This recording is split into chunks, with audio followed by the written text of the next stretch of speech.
Então, eu gostaria agora de convidar o nosso colega, o professor Roberto Medronho, que é professor titular da Faculdade de Medicina, que faz parte de um grupo de trabalho da universidade que está ativamente trabalhando para, como foi dito há pouco, para que vocês e toda a população possa receber as informações corretas, né, e sérias, as informações importantes sobre este grave momento que nós estamos vivendo hoje, que é a presença desse ente que está no mundo inteiro tendo reflexos muito importantes na vida de todo mundo. Então, eu gostaria de convidar o professor Roberto Medronho, que vai... Silvio, põe o do professor Roberto, que vai nos falar um pouco do que nós sabemos sobre o Covid-19. Tá bom? Roberto, obrigado já de antemão.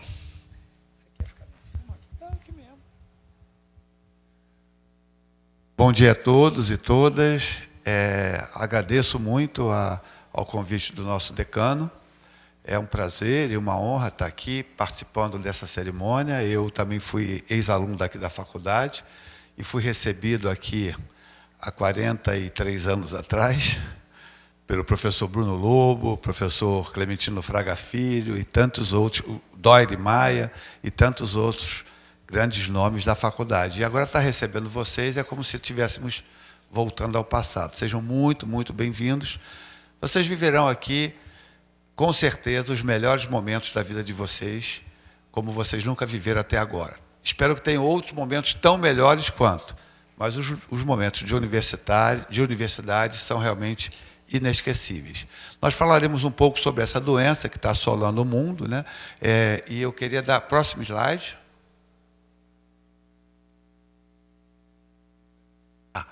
Bom, primeiro dizer a vocês o seguinte: o coronavírus é uma família de vírus que atinge uma grande família que infecta muitos animais e também os seres humanos. Esse coronavírus não é um vírus novo, mas a família não é uma família nova.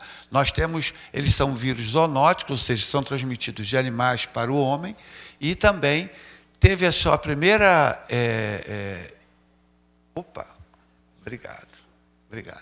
Nós tivemos o primeiro isolamento desse vírus no homem, no ser humano, em 1937, e em 65 foi descrito o caráter de uma coroa, por isso o nome corona, porque ele tem umas proteínas, a proteína S, que faz espículas, e aí quando você corta no microscópio, parece um desenho de uma coroa. Próximo.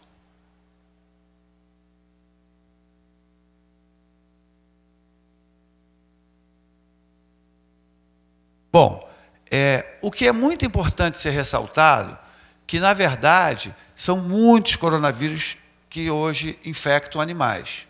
Tá? Mas nós temos alguns coronavírus que infectaram o homem e ele já existe. Não é novidade. Não é a primeira vez que temos um processo de epidemia de coronavírus. 1/3 dos resfriados do mundo inteiro, são decorrentes do coronavírus. Tá? Eles, normalmente, na sua imensa maioria, fazem uma infecção do trato respiratório superior e, raramente, atinge o trato respiratório inferior. Próximo slide, que seriam os pulmões, os brônquios e os alvéolos. Bom, e aqui nós temos esse grande conjunto de coronavírus que sempre nos brindou com uma doença respiratória leve a moderada. O grande problema foi aqui. Em 2002, 2003, houve o aparecimento de uma cepa de coronavírus que provocava síndrome respiratória aguda grave.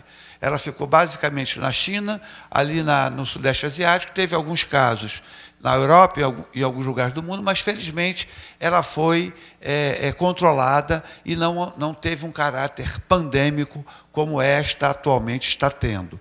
E também o MERS, que é a síndrome respiratória do Oriente Médio, que, transmitida por dromedários, o SARS foi transmitido por um gato selvagem que é muito apreciado na China, o civeta, e o MERS também produziu várias infecções no Oriente Médio e alguns países da Europa e os Estados Unidos também foram afetados, mas eles não tiveram caráter pandêmico de expressão mundial.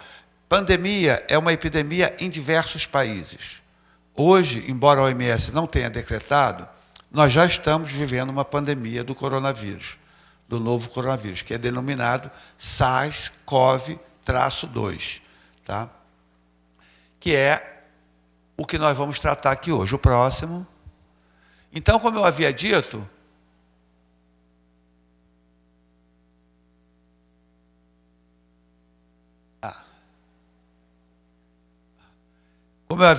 o SARS atingiu 12 países da América, mais de 12 países, incluindo a América do Norte, América do Sul e Europa, mas atualmente, isso em 2003, atualmente nós não temos nenhuma evidência que esse SARS, que provoca uma doença mais grave, esteja circulando no mundo.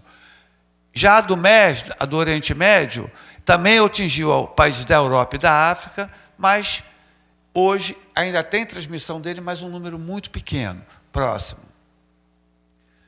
O grande problema do vírus que provoca a Covid foi o nome que a OMS deu para evitar discriminações. A doença gripe chinesa, por exemplo, isso ia gerar uma discriminação odiosa com as pessoas de fenotipo oriental, que já está gerando em alguns lugares. Nós tivemos no Paraná, sempre no Paraná, né, algumas coisas distintas. Nada contra os paranaenses, tá? Mas alguns paranaenses eu tenho algumas restrições, que me perdoe. Mas lá um indivíduo entrou numa pastelaria, começou a agredir os chineses verbalmente, o dono da pastelaria foi pedir para ele se conter, e ele pegou um saca-rolho e furou o rosto dele, abaixo do olho, quase que ele fica cego. Então, esse tipo de ação irracional é que nós temos que evitar ao máximo, porque, neste momento, o pânico é o pior conselheiro, só vai aumentar a propagação do vírus.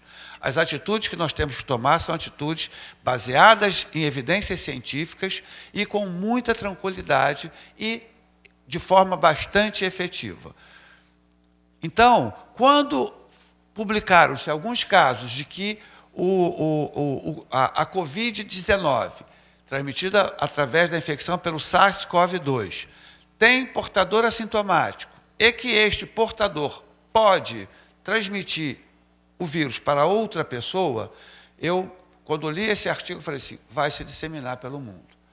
Por quê? Porque nós não temos tecnologia hoje para conseguirmos detectar um portador assintomático rápida e facilmente, só se fizesse todas as pessoas, né? E assim mesmo não teria condições laboratoriais nem equipamentos para fazer tudo isso, e essas pessoas assintomáticas, eu digo que é um certo paradoxo. Para o infectado, ser um infectado assintomático é o melhor dos mundos, porque ele se infectou, não sentiu nada, vida normal. Para a saúde pública é dramático, porque ele, exatamente por estar sem nenhum sintoma, ele está se relacionando, viajando, trabalhando, se reunindo, né, e transmitindo a doença, a infecção para outras pessoas, e essas outras pessoas que eventualmente podem estar adoecidas, podem evoluir para a forma grave. Porque o que dá, a gente não sabe ainda direito por que alguns doentes evoluem para a forma grave, tem vários estudos sugerindo várias hipóteses, mas não depende só da virulência da cepa, mas também das condições do hospedeiro, das condições individuais, das condições de cada pessoa. Então, esse é o nosso grande problema, por isso que nós estamos tendo uma disseminação cada vez maior da doença na nossa sociedade, no mundo como um todo. O SARS, no caso do SARS, foi mais fácil deter porque a pessoa só passava a transmitir a doença quando adoecia. E a maioria adoecia de caso grave, tinha que ser internado. Para vocês terem uma ideia, do sarampo, ele infecta 4 dias antes do início dos sintomas e pode infectar uma outra pessoa até 6 dias do aparecimento dos sintomas. Depois do aparecimento dos sintomas fica mais fácil, a gente isola o paciente. Mas antes, ele é assintomático, né? Não tem como. Tá? Então, por isso, uma das dificuldades de controlarmos o sarampo, eu vou falar disso um pouco mais tarde. Então, nós controlamos. E no SARS, nós tivemos surtos hospitalares. Os profissionais de saúde, atendendo os pacientes, passaram a adoecer também. Foi a mesma coisa que ocorreu no ebola, só que o ebola é muito mais grave. O ebola na África matou muitos médicos e enfermeiros, e profissionais outros de saúde que atenderam esses casos, né? Então, próximo slide. E não há evidências de que o SARS esteja circulando, como eu já falei antes. Essa aí é mais ou menos uma cronologia, eu vou ser muito rápido. Próximo. Vejam vocês que em 29/12, nós identificamos o vírus. Um pouco antes, o vírus circulou, e aí já identificamos o vírus. No caso, foi a China que identificou. Próximo. Logo depois, 5 dias depois, próximo, nós deciframos, identificamos o código genético do vírus. E foi depositado no GenBank o código genético para todo mundo. E, próximo, um mês depois, já tínhamos um teste diagnóstico de RT-PCR para a detecção do vírus. Isso não tem similar na história de coisas tão rápidas que pudesse já chegar a um processo diagnóstico. Para vocês terem uma ideia, no HIV, ele foi detectado em 85, 86, e só mais de um ano depois é que o teste de ELISA foi liberado para o diagnóstico de uma doença gravíssima, né? Quase um ano depois é que teve o ELISA. Aqui, em um mês, nós já tínhamos um teste para detectar.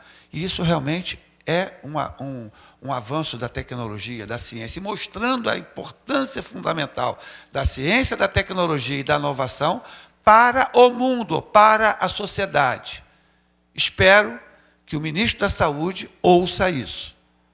O ministro da Educação, principalmente, perdoe, o ministro da Saúde até no momento não, falei errado. O ministro da Educação, nosso ministro, ouça isso, né? Porque aqui na universidade é que se faz pesquisa.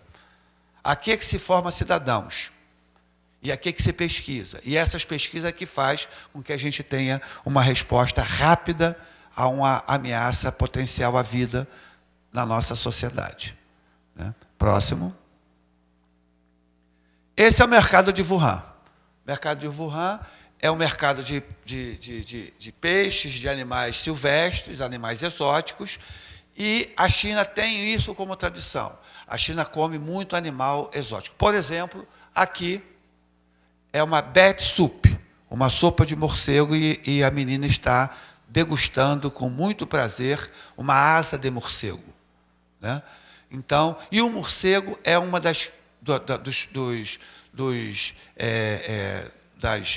dos animais que mais facilmente dissemina o coronavírus em outros animais. No caso, no homem, só o morcego que suga, a maior parte é frutífero, né? Hoje, no Brasil, nós temos vários casos de raiva humana transmitida por mordedura de morcego, principalmente no Nordeste do país, né? E o morcego pode transmitir, tá? E vejam, lá eles comem porco-espinho, aqui é um pangolim, aqui são cobras, aqui é o mercado exposto ao ar livre, aqui são as coisas que as pessoas vão lá e compram. Próximo. E aqui é o preparo no mercado das comidas. Então, aqui você tem vários sapos vivos, sapo mesmo. E aqui você tem o trabalhador estrangulando o sapo, né? Ele estrangula o sapo, tira as partes que não necessita, pesa, bota nessa coisa e vende para o consumidor que está aqui na sacola, já levando para o seu residência. Aqui é um galo que está em cima de retalhos de carnes que serão também vendidos, né? Então, nós temos esta situação, aqui é onde aquela bacia azul ali embaixo, é onde fica postado as carnes, que depois vai para o saco e o indivíduo come. Então, possivelmente, a grande possibilidade é que o epicentro da epidemia que foi em Wuhan tenha sido neste mercado, né, por conta desse tipo de hábito que ocorre lá nessa cidade da província de Hubei, na China. O próximo. E vejam vocês que coisa interessante. Na China, você compra carnes online. Né? Faz o seu pedido. Aqui também, né? A gente também faz. Mas a gente não costuma encomendar carne de dromedário, de camelo, de porco-espinho, de escorpião, de lacraia. Né? Não é muito comum a gente encomendar essas carnes aqui. Aqui são as carnes que você pode adquirir. Canguru, coala, quem conhece o coala, já viu o coala, é um bichinho mais fofíssimo. Né? Então, todos esses animais são comercializados lá na China e são possíveis hospedeiros de vírus e de coronavírus. Próximo. E qual é a grande questão? Hoje, no mundo moderno, né, com a globalização, com a interconectividade, nós temos isso aqui. Os vírus estão lá nos vetores. No caso, por exemplo, da febre amarela, o vírus continua no sabete, por exemplo, no hemagogo. Né? E o homem, ao entrar na floresta, ele pega a infecção e pode trazer para a cidade. Qual é o grande problema? Porque o Aedes aegypti também transmite a febre amarela na forma urbana, e a febre amarela é uma gravíssima infecção por arboviroses. Arbovírus são arthropod-borne virus. Então, vírus que são transmitidos por artrópodes. Artrópodes podem ser mosquitos, podem ser carrapatos, podem ser alguns desses que estão aqui, ali, pulgas também. Então, nós temos os vetores e nós temos os hospedeiros, né? Os animais. Ali, o morcego, o macaco, o gato selvagem, mas também o porco, a galinha, a carne de vaca. Então, eles podem se infectar e aí este vírus pode, sofrendo mutações, infectar o homem e o homem pode transmitir a doença para outras pessoas. Acontecendo isso, acontece a explosão, a disseminação mundial da doença. E um dos motivos, por favor, é esse aqui. Ó. Esse é um gráfico, uma imagem de 15 anos atrás. 15 anos atrás. Há 15 anos atrás, milhares de pessoas viajavam diariamente aqui Rio, São Paulo, aqui a Europa, aqui Sudeste Asiático, aqui na Austrália, no Japão. São milhares de voos internacionais ou locais por dia no mundo. Então, significa que uma pessoa que pegou uma infecção aqui hoje, estando no período de incubação, viaja para qualquer parte do mundo e lá pode transmitir essa doença para outras pessoas. Né? Então, este é um problema do mundo moderno, da globalização, que faz com que lá no mais longínquo cidade da África, da Ásia, um infectado possa viajar para Nova York e lá transmitir a doença. Né? Próximo. Obviamente, né, as agressões e o desmatamento é absolutamente impressionante, né? E existem centenas de vírus, alguns que não conhecemos, na floresta amazônica hoje, que estão ali como que esperando nós desmatarmos para eles infectarem o ser humano. Algumas dessas doenças, por exemplo, urupuxo, maiaro, que eram infecções que ficavam na floresta, já estão chegando às cidades. Recentemente tivemos uma epidemia de maiaro em Goiânia e estamos nos preparando para chegar aqui. Tanto que eu e o professor Amilcar, lá do Instituto de Biologia, Amilcar Tanuri, estamos orientando agora um aluno de medicina que fez o programa MD-PhD, né, que ele já no 5º ano, ele já é aluno do doutorado, para monitorar a entrada do maiaro e urupuxo no Rio de Janeiro. Então, porque é questão de tempo, não é se vai chegar, é quando chegará. Né? Principalmente mantendo esse desmatamento que nós ainda mantemos e que aumentou muito no atual governo, escandalosamente. Né? Isso é um problema não só concreto da natureza, mas também um problema de saúde pública. Próximo. E, obviamente, as cidades cresceram, aglomeradas, os eventos, ali é uma homenagem ao melhor time do mundo, tá?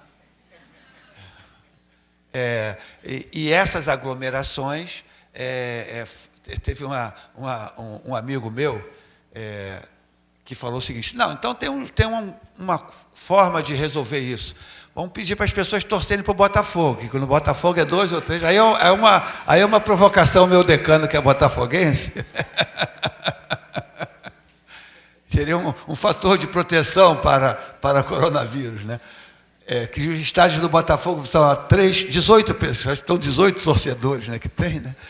Bom, então é inequívoco que esse tipo de situação faz com que esse aglomerado, principalmente o aglomerado nas favelas, nas comunidades, façam que qualquer processo de doença transmissível seja... Rocinha hoje tem o índice de transmissão de tuberculose maior do mundo. Maior do mundo. A favela da Rocinha. E há todo um procedimento para reduzir muito, reduziu muito, mas era escandaloso a incidência de tuberculose na Rocinha. Né? Próximo. Saneamento, e aí as doenças diarreicas, hepatite, enfim.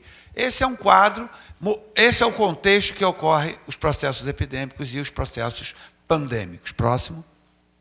E aí, obviamente, doença salpicando para tudo que é lugar do mundo. Aqui são algumas das doenças, né? Aqui tem de tudo, para todos os gostos, em todos os lugares do mundo, fazendo com que as previsões americanas da década de 60, que diziam, podemos tirar as doenças infecciosas como um problema de saúde pública. Podemos fechar este livro. Não teremos mais esse problema. Por quê? Porque vamos ter um antimicrobiano, seja o antibiótico, seja o antiviral, e temos as vacinas. Então, doença infecciosa não é mais um problema do mundo.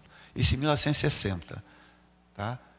Lei do engano é um grave problema do mundo. Na verdade, isso não foi consenso, alguns próprios americanos foram contrários, e um deles disse que, na verdade, a relação entre o homem e os micro-organismos poderia ser, Joshua Goldenberg, poderia se chamar num thriller de suspense, com o seguinte título: Nossa expertise versus os genes deles, né? Que é o tempo inteiro que a gente procura, né, nesta luta, né, com os agentes patogênicos para que nós não soframos a doença. E enquanto houver vida na Terra, enquanto houver ser humano na Terra, com certeza teremos os micro-organismos.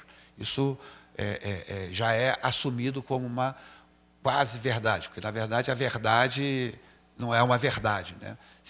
Se alguém disser para vocês que diz que está falando a verdade, duvide sempre. Tá?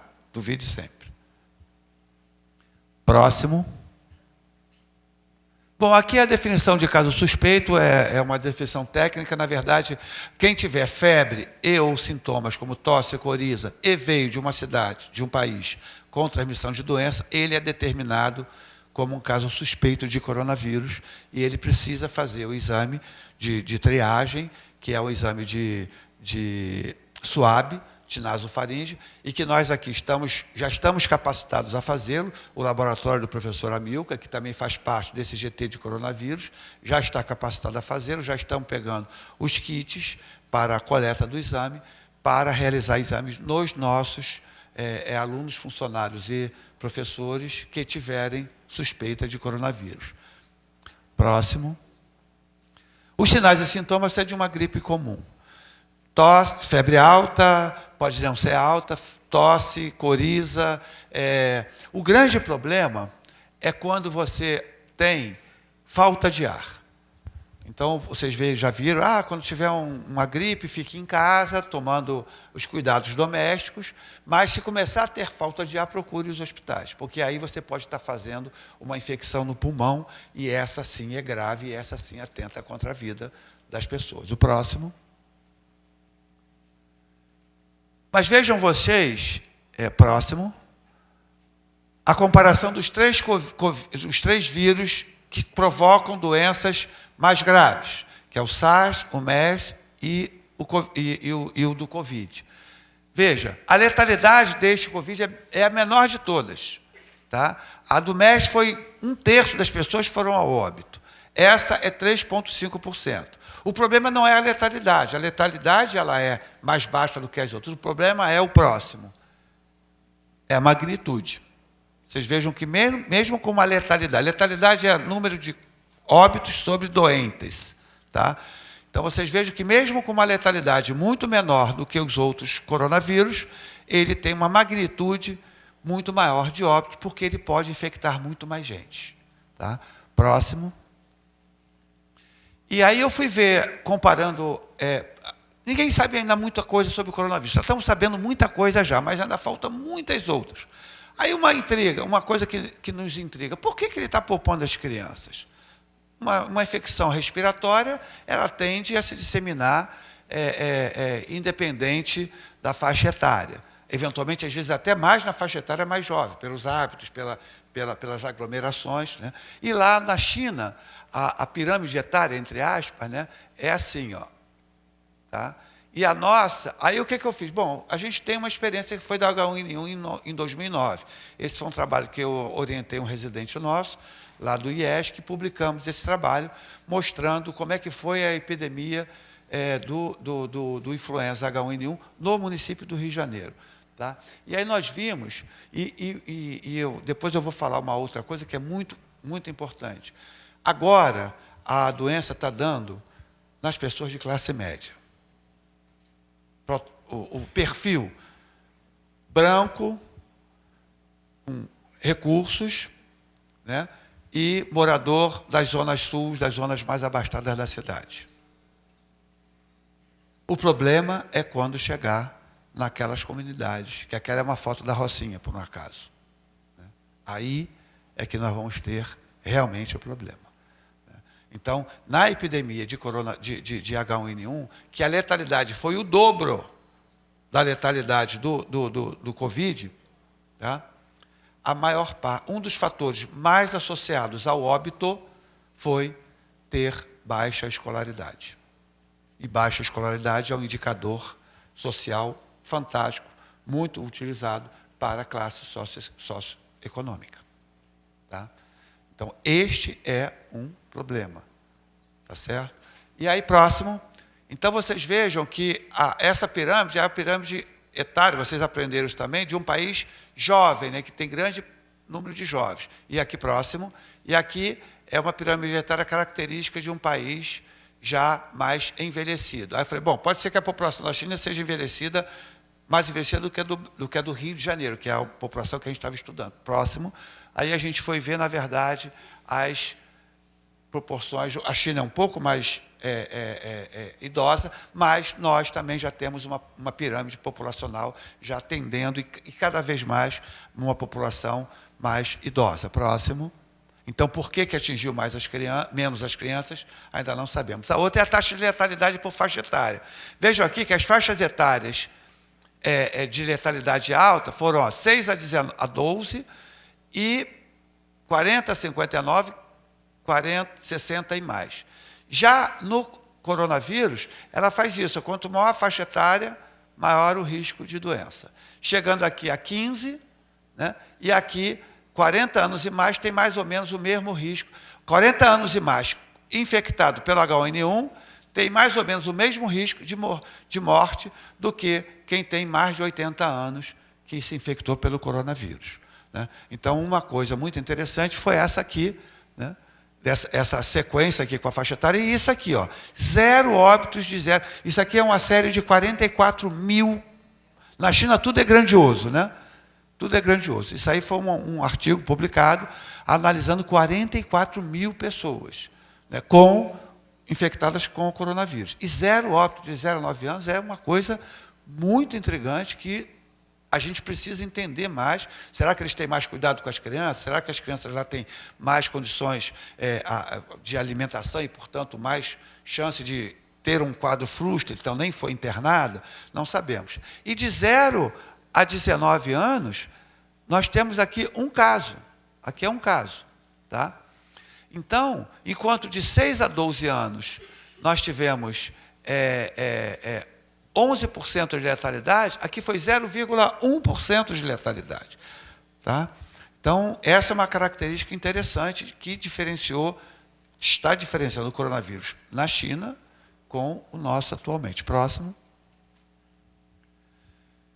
E aí eu fiz uma comparação, como eu tenho o banco de dados do Rio de Janeiro, fiz algumas outras combinações e fiz algumas comparações. Vejam vocês que quem tem comorbidade tem o risco de 7% de ir ao óbito. pelo coronavírus. Mas 12,5%, ou seja, 50%, mais de 50%, tem uma chance de óbito. Quem tinha comorbidade teve H1N1. A letalidade de um, enquanto foi 3,5%, o outro foi 7,5%, 2 vezes maior. Então, até agora, o coronavírus tem se mostrado um vírus menos letal do que o H1N1, do qual nós já tivemos epidemia há 10 anos atrás. Próximo.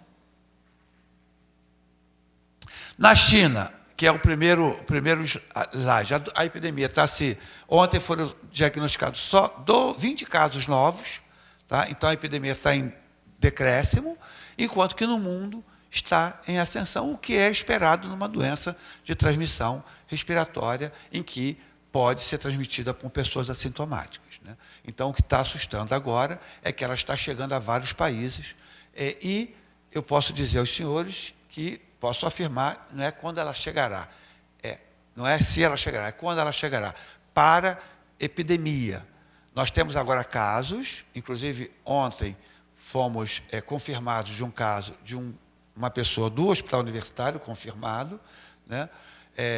Nós temos um sistema de vigilância para detectar esses primeiros casos. Isso que está sendo feito atualmente é a chamada fase de contenção da epidemia. É basicamente o seguinte: nós temos uma represa que está para estourar a barragem. Então, a gente contém a represa, para evacuar a população, sabendo que aquilo vai estourar daqui a pouco. Ou seja, a epidemia, que é quando ocorre a transmissão comunitária. O que é a transmissão comunitária? Atualmente, a gente teve as pessoas que vieram importadas, a gente chama de caso alóctone, é um caso importado. Aí esse caso importado em São Paulo, no Rio, na Bahia, provocou um caso autóctone, que é o caso transmitido localmente. Mas esse caso ainda não é muito preocupante, né? Porque eu sei que ele foi infectado por aquela pessoa que eu já tinha diagnosticado. O grande problema é quando começar a chegar casos de pessoas infectadas, mas falar: olha, eu não viajei, não conheço ninguém que viajou, não tive contato com ninguém com essa doença. Aí é a transmissão sustentada ou transmissão comunitária, ou, que eu digo que são eufemismo para dizer, a epidemia chegou. Ela ainda não chegou, mas ela chegará. Tá? Ela chegará. Próximo. Aí são os casos, eu atualizei isso hoje, tá, de manhã, antes da reunião, eu cheguei 7 horas para fazer isso, para ter a reunião 9 horas para estar aqui. Já estamos 34 casos, já tem mais 35 casos, né, já confirmados, nesses estados aqui, São Paulo com a maioria, depois vem o Rio de Janeiro, e já tem no Distrito Federal, Espírito Santo, e já tem 5 casos internados, e o critério de gravidade, um dos critérios de gravidade utilizado é a internação. Então, nós já temos desses 34, 5 casos internados, o que significa que foram casos, não foram leves nem moderados, foram casos mais graves. Próximo. E no mundo, né? No mundo agora o foco é os países da Europa. E atingindo os países da Europa, com certeza vai atingir os países, quando começaram os primeiros casos. E a Itália, ela vacilou. A Itália teve os primeiros casos detectados, 3 casos detectados, dia 18 de fevereiro. E agora está a epidemia espalhada na situação, em toda a Itália. Aí decretaram quarentena para todo mundo. Que, no momento agora, é enxugar gelo. A epidemia já se instalou e adquire uma dinâmica própria. Vários modelos matemáticos mostram isso. E aí o que acontece? Eles não detectaram antes e não prepararam os serviços de saúde para essa possível epidemia. O que está ocorrendo? O caos no sistema italiano. O caos. Hoje a Itália está vivendo um caos. Estão fechando centro cirúrgico para botar aqueles leitos de CTIs, porque não tem leito de CTI para todas as pessoas graves que precisam. No nosso país, nós temos um sistema de vigilância de saúde pública muito bom e está detectando os casos, mas as unidades de saúde não estão hoje preparadas para atender os casos de Covid-19. Atenção básica no Rio de Janeiro, está o caos. Estão se demitindo um monte de médico, enfermeiro, pessoal da área da saúde. A prefeitura parece que quer terra arrasada, né? O Estado com vários problemas e dificuldades, inclusive econômicos e políticos, né? Os hospitais. O nosso hospital, que é o hospital fim de linha, terciário, que sempre funcionou com 400, 450 leitos, hoje tem 180, 200. Né? Então, a rede de saúde, não por culpa do SUS, porque o SUS é o melhor sistema, o mais fraterno, o mais solidário e referência internacional, mas não por conta do SUS, mas por conta dos governantes que não dão as verbas necessárias para o SUS, que não contratam as pessoas de forma adequada para atender a população. Nós, hoje, se não tivermos uma preparação muito boa para reduzir a letalidade da doença, já que a epidemia a gente não pode impedir, nós temos o dever ético de reduzir ao máximo a letalidade. Né? E isso ainda não está sendo feito. Agora mesmo, hoje, a reitora mandou para mim uma notícia do jornal que o Witzel, o governador, vai decretar vai fazer um decreto em que vai permitir com que nós contratemos leitos privados para atender o coronavírus. Ou seja, a gente ainda vai ajudar a enriquecer os empresários da saúde. Por que é que não investe no setor público? Próximo. Esses são os países que têm a distribuição. Próximo. E aqui nós temos a China com 81 mil casos, né? 3.140 óbitos, mas a Coreia do Sul com 7 mil casos, e a Itália já tomou a segunda posição. Aqui a Itália estava em terceiro lugar no ranking, e eu só não botei aqui para cima porque não deu tempo. Mas a Itália está com 9 mil casos e 463 463 óbitos. Próximo. E crescendo, não só os casos, como os óbitos. Né? E é assim que ela está se disseminando no mundo, tá? Essa epidemia. Isso aí já é o gráfico fora da China. Lembra que o gráfico da China está assim, e agora no mundo todo está em ascensão. Próximo slide. Bom, vejam, senhores, como é na maior parte dos processos infecciosos. Tem um indivíduo que se infecta. Ele se infectando, ele tem duas possibilidades: apresentar sintomas ou não apresentar sintomas. Os que apresentam sintomas, alguns procuram os serviços de saúde, outros não procuram. Eu estou com um resfriadozinho bobo, não vou nem enfrentar aquela fila lá do centro de saúde. Não, vou tratar aqui com remédio caseiro e vou ficar em casa. Dos que procuram o centro de saúde, alguns são diagnosticados. Olha, você está com coronavírus. Outros são diagnosticados. Não, você está com uma virose aí. Eu costumo dizer que o médico, quando diz que você está com uma virose, é que ele não sabe o que você tem e tem vergonha de dizer, olha, não sei o que você tem. Né? O que é ter uma virose? Né? E aí, dos diagnosticados, alguns são notificados e outros não. Próximo.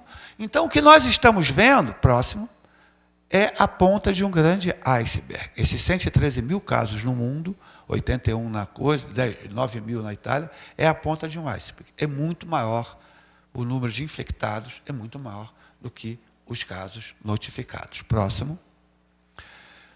Felizmente, esse vírus, SARS-CoV-2, tem um número básico de reprodução, que é o quê? A partir de um infectado, quantas pessoas ele pode contaminar? Tá? Menor do que o do sarampo. O sarampo pode, uma pessoa, contaminar até 18 outras pessoas, uma única pessoa. O SARS-CoV-2, uma única pessoa, pode ir a 2 a 3 pessoas. Tá? Bem menos, o poder de infectividade é bem menor no SARS-CoV-2. Aí eu encontrei pessoas, professor Adalberto, que desesperadas com coronavírus, preocupadas, coisa e tal. Aí eu pergunto, não, perfeito, as orientações são essas. Você se vacinou contra o sarampo? Não sei.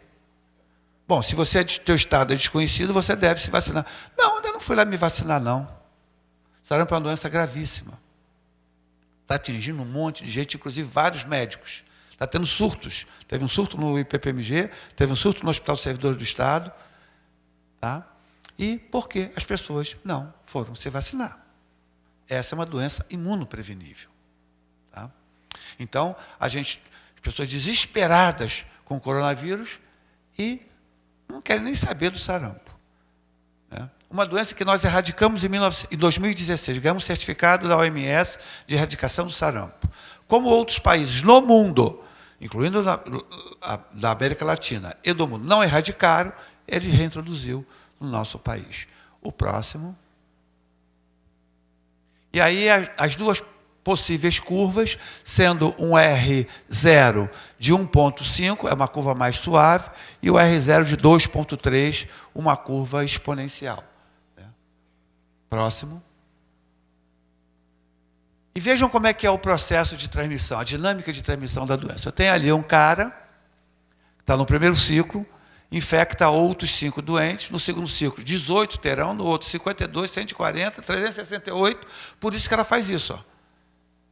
Tá? Veja, eu infecto 3, esses 3 infectam outros 3, esses outros 3 infectam 9, esses 9 infectam 27. Isso é uma progressão? Isso, progressão geométrica, exatamente. É uma progressão geométrica. Por isso que a curva é literalmente uma progressão geométrica. Tá? Próximo.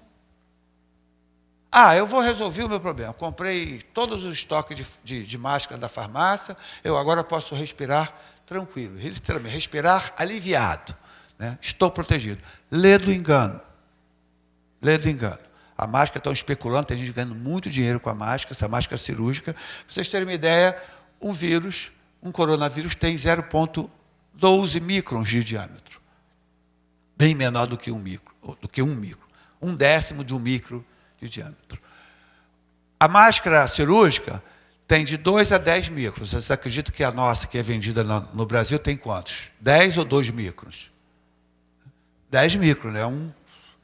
É um tubo, né? Então, passa de coronavírus para tudo. Aí, o que acontece? Eu compro a máscara, boto no rosto. Em média, a gente manipula o rosto, em média, 23 vezes num dia.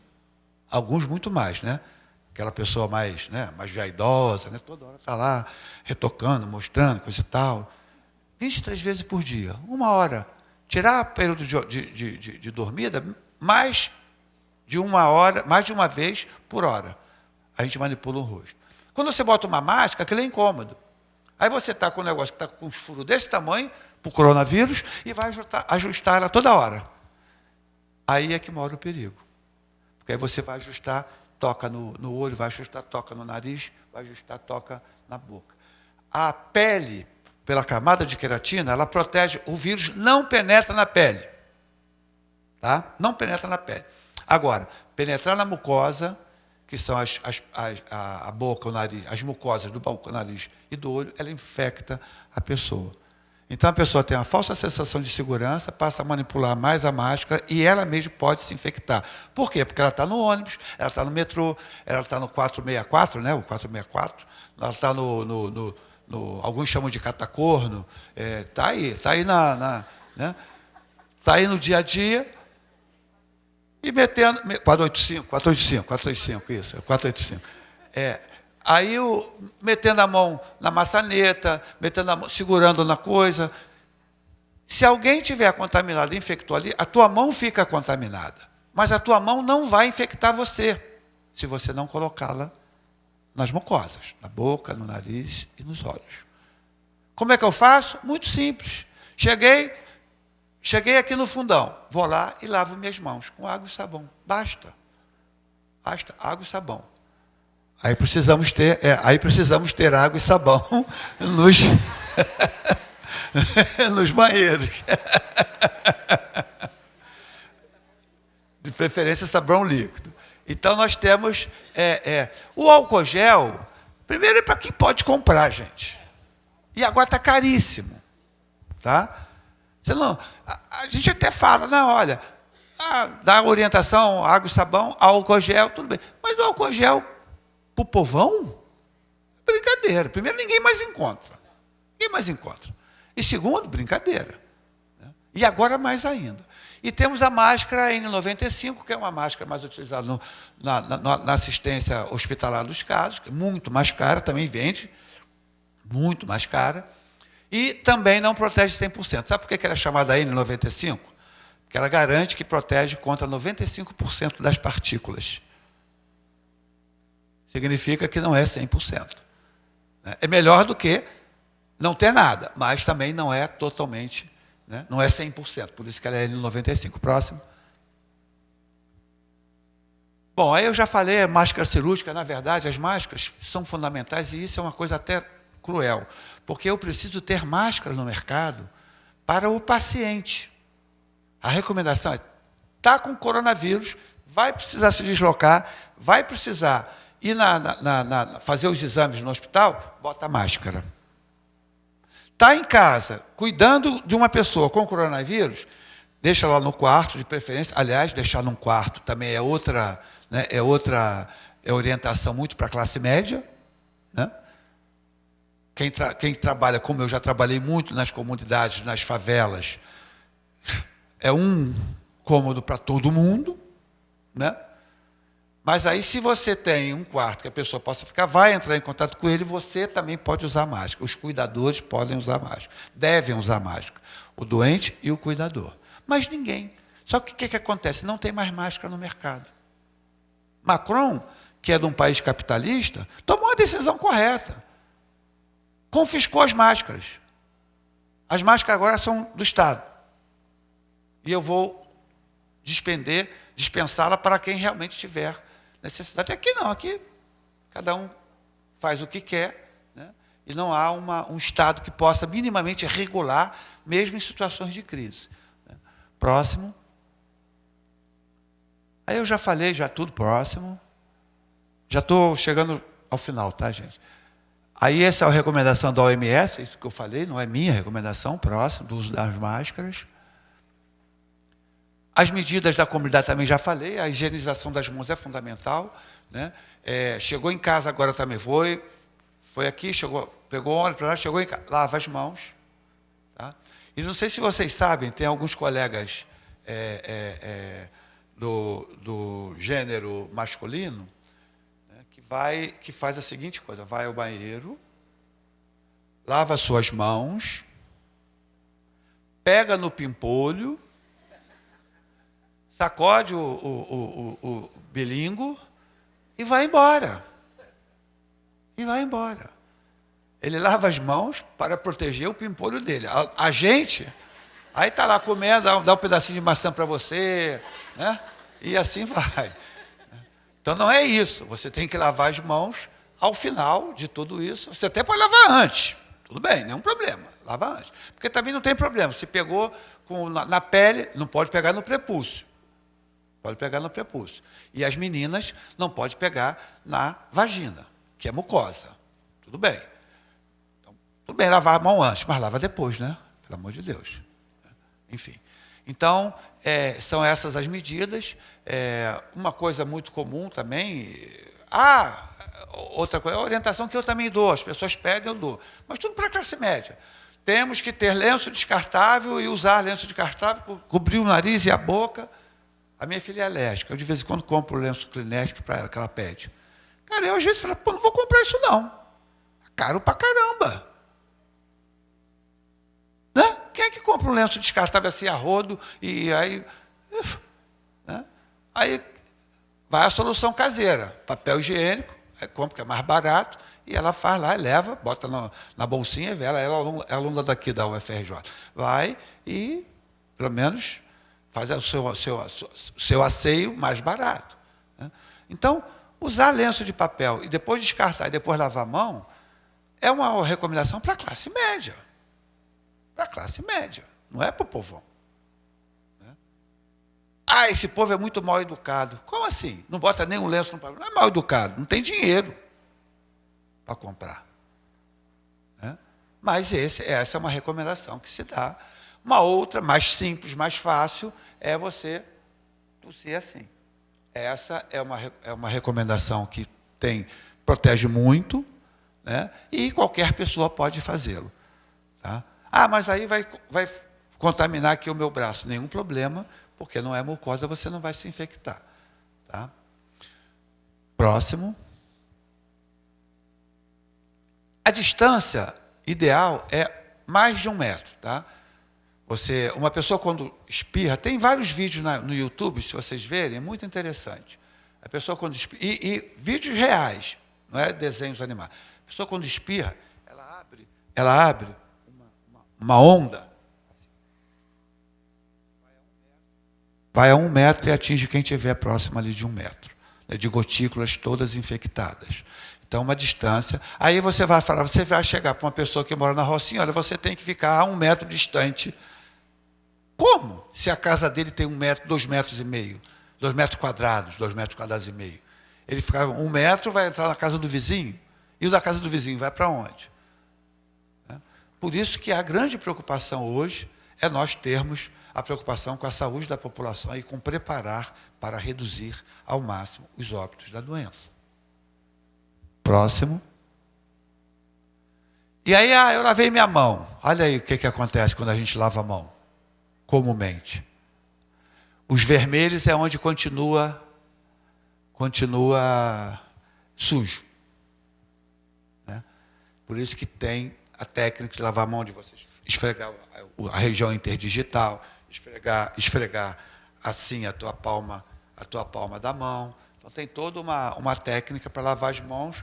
E eu pergunto, como é que a gente vai orientar todas as pessoas, aquelas que acordam 5 horas da manhã para pegar o ônibus, o trem, depois o ônibus, andar a pé, descer o morro para ir atender a patroa, não tem hora para nada, coisa e tal. Ela, não, agora, olha, patrão, eu agora vou lavar minhas mãos.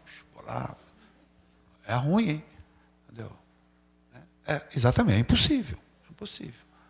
Próximo. Bom, essa foi a entrevista que eu dei ontem, hoje é 10, né? Ontem, no Globo, alertando exatamente para isso. Tá? Alertando. Ela até falou de forma errada, redução da mortalidade. Não é da mortalidade, é da letalidade. Inclusive, aqui no final eu falo, a palavra de ordem deve ser reduzir ao máximo a letalidade. Não tem como.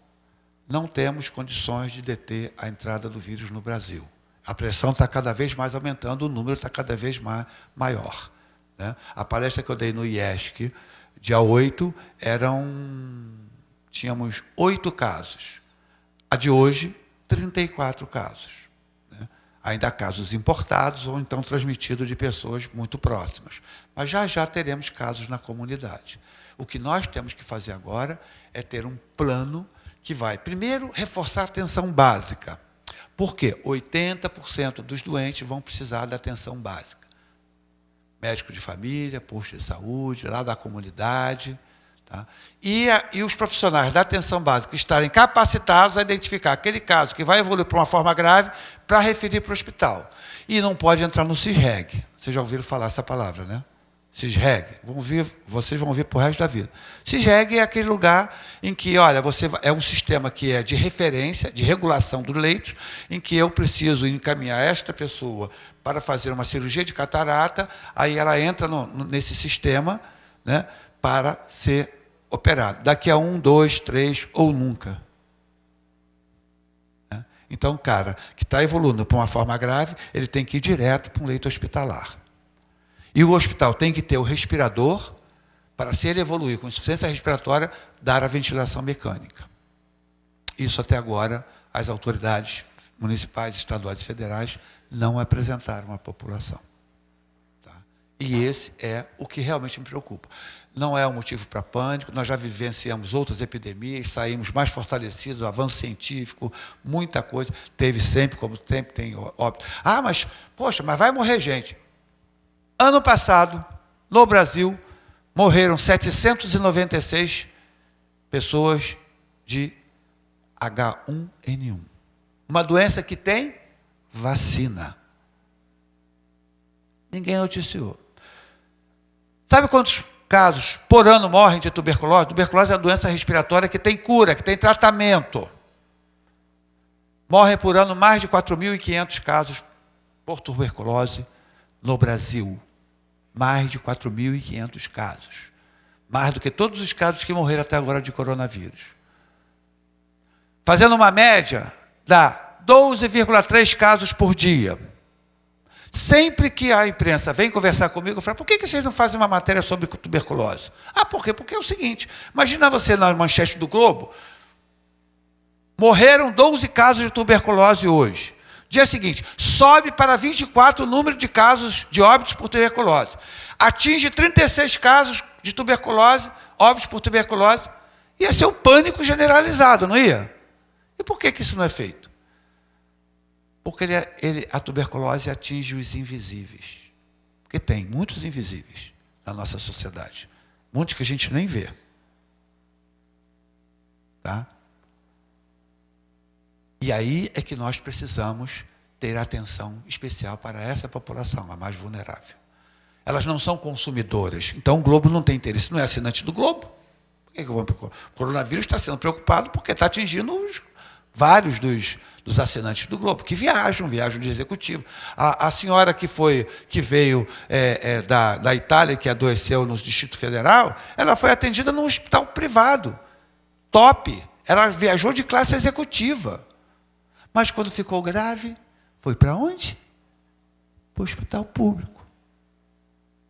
Ela paga o plano de saúde, ela foi para um hospital top, mas quando ficou grave, foi transferida para o hospital público. Não é justo. Não é justo. Não é justo. Próximo. Aí a reitoria, preocupada com isso, criou um grupo de trabalho. Eu sou o coordenador do grupo de trabalho, que envolve docentes da Faculdade de Medicina, do Hospital Universitário Clementino Fraga Filho, do Instituto de Doenças de Tórax, do Instituto de Estudo de Saúde Coletiva, do Instituto de Biologia, do Instituto de Microbiologia Paulo de Góes, do Instituto de Pediatria e da COP. Esse grupo, inclusive, hoje está reunindo toda semana e hoje estamos reunidos. Eu saí para vir dar palestra, volto para lá, porque a gente vai redigir umas recomendações para a comunidade. E já agendamos uma reunião às 4 horas com a nossa reitora para apresentar essas propostas, para divulgação para todas as comunidades, as recomendações. Então, essas recomendações a gente vai entregar à reitora hoje, articular as ações de saúde. E aí, junto com o complexo hospitalar, o professor Leôncio indicou uma pessoa do complexo hospitalar que tem participado ativamente, e ele também está envolvido com isso, e articular as ações de pesquisa. Já estamos, inclusive, já temos entrada no projeto de pesquisa no Comitê de Ética, e a gente está buscando várias parcerias para as pesquisas relacionadas ao coronavírus, porque na Zika a UFRJ brilhou. Nós demos um exemplo, reconhecido pelo reitor de Harvard, da Harvard Medical School, que falou: os cientistas brasileiros na Zika foram espetaculares. E sabe quem detectou que a Zika provoca microcefalia? Os profissionais do Sistema Único de Saúde de Pernambuco e do interior das Alagoas, de Paraíba. Ela já tinha feito microcefalia antes, lá na Polinésia Francesa, que é um protetorado lá da França. Ninguém detectou. Chegou aqui, nós detectamos. Tá? Então, essa coisa de desmoralizar, de fazer campanha contra o Sistema Único de Saúde que a mídia faz, é uma crueldade incrível. Tá? Nós temos problemas no SUS? Temos, mas nós temos muitos problemas em várias outras situações, inclusive na rede privada. O setor privado de saúde, muitas vezes, é uma fraude. Você paga a vida toda. Você precisa, você não tem, está vendo aqui o contrato? Você não tem direito a isso. E aí? Aí você vai para o SUS. Aí você vai para o SUS. Próximo. E as ações que já estamos tomando, já conseguimos fazer a expressão da proteína S, que é uma proteína que vai servir para o teste sorológico. A gente quer fazer um teste com o pessoal da COP e da virologia, do Instituto de Biologia, o Amilcar e o Orlando, e já vamos evoluir. E a Leda Castilho, da COP, já estamos buscando um teste mais barato e mais rápido que o RT-PCR. Já começamos a montar um grupo, já está com um protótipo montado de Big Data para modelos preditivos de ocorrência deste coronavírus e de outras doenças. Isso também já está com o pessoal do Hub Rio, da COP, que é responsável pelo Hub Rio. Os aspectos moleculares do vírus também já está sendo avaliado, e também estamos avaliando o uso de antivirais para esta doença. Para vocês terem uma ideia, a indústria farmacêutica não tem interesse em buscar moléculas novas para essas doenças epidêmicas. Não tem. Sabe por quê? Porque eles falam: por que eu vou investir milhões para descobrir uma molécula e, de repente, essa doença some, como foi a SARS? eu vou ganhar um prejuízo danado. Tá? Tudo bem, ela é uma indústria capitalista que visa o lucro e ela faz isso para ganhar dinheiro, não é para cuidar da saúde da população.